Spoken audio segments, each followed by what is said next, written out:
खरं तर 2019 मध्ये भास्कर जाधवांना मंत्रिपद मिळालं ही त्यांची खंत आहे आणि ती योग्य आहे. परंतु त्यांना मंत्रिपद मिळालं नाही म्हणून, समजा त्यांना मंत्रिपद मिळालं असतं म्हणून ते शिवसेनेवर नाराज असते, तर 2022 मध्ये ज्याप्रमाणे तानाजी सावंत, दीपक केसरकर, प्रताप सरनाईक हे मंत्रिपद न मिळाल्यामुळे ताबडतोब 2022 मध्ये शिंदे सेनेमध्ये गेले किंवा पक्षातनं फुटून गेले. ह्यांना पण संधी होती भास्कररावांना सुद्धा, की मला एक स्पष्ट कारण होतं की मला मंत्रिपद मिळालं नाही म्हणून आता मी शिवसेना सोडतोय. आणि 2022 मध्ये त्यांना मंत्रिपद 100% मिळालं हे मस्के साहेबांना सुद्धा माहिती होतं. परंतु आता मंत्रिपद मिळालं नाही म्हणून ते पक्ष, आता आपण बघितलं असेल की कालच भारतीय जनता पार्टीने नाशिकमध्ये बडगुजरांना प्रवेश दिला. म्हणजे उमेदवार 50,000 मतांनी पडले त्यांना सुद्धा प्रवेश दिला.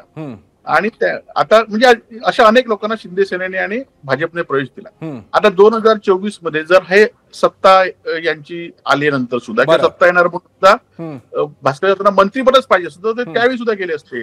आता अत्यंत कठीण परिस्थितीमध्ये राहिलेले आहेत, त्यामुळे मंत्रिपदासाठी त्याची नाराजी असणं हे स्वाभाविक आहे. कारण एखादा माणूस 6 वेळा 7 वेळा येतो, त्या विधानसभेतल्या त्यांच्या मतदारसंघामध्ये सत्ता असेल तर मंत्री असेल तर चांगलं काम करतायत. दुर्दैवाने ते झालं नाही, परंतु ते नाराज नाहीत, नाहीतर त्यांनी इतके दिवस खिंड लढवली.